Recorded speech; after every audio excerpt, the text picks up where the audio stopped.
Konnichiwa, salut à tous. Aujourd'hui, nous sommes au centre de convention Makuhari Messe dans la préfecture de Chiba pour le grand salon alimentaire Foodex et on va s'intéresser surtout aux boissons et aux desserts. Là, je suis sur un stand de desserts typiquement japonais, mais il y en a tellement que même les staffs n'ont pas été capables de me dire à chaque fois ce que c'était précisément. Alors, une petite sélection. D'abord ça.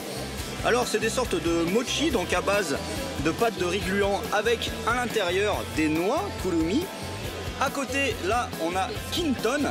Alors cette fois, ce sont des boules faites à base de patates douces. Et comme ils utilisent différentes sortes de patates douces, eh bien les couleurs sont différentes.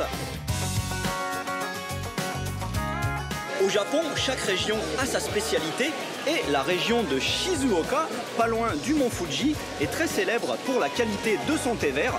Du coup, ici, il le décline sous un nombre incroyable de formes. Alors là, par exemple, on a du thé vert matcha, mais en version latte avec du lait, donc un peu comme un café latte, mais avec du thé. À gauche, on a la version avec un thé un peu plus marron, Kojicha latte. Derrière, on a carrément un smoothie, c'est-à-dire du thé, de la glace et même un peu de menthe. Dans ce cas, c'est pas mal du tout. Ici, l'emballage et le marketing, c'est plus que crucial. C'est pour ça que lorsqu'on vous vend une boisson énergétique typiquement japonaise, eh bien, on vous fait un personnage ultra kawaii. En fait, c'est une dame qui travaille dans un bureau et qui est super stressée à cause de son patron. Donc du coup, elle a besoin de boissons énergétiques. Alors ça, c'est la version classique, à base d'arginine et de caféine. Mais on a une version plus bizarre à côté, à base de curcuma. C'est une épice qui vient d'Inde et d'extrait de foie. Et alors ça, c'est censé vous remettre d'aplomb.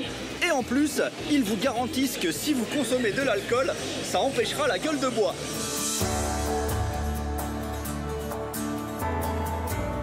Je finis avec mon dessert préféré aujourd'hui. Le goût n'a aucune importance, ce qui compte c'est la forme.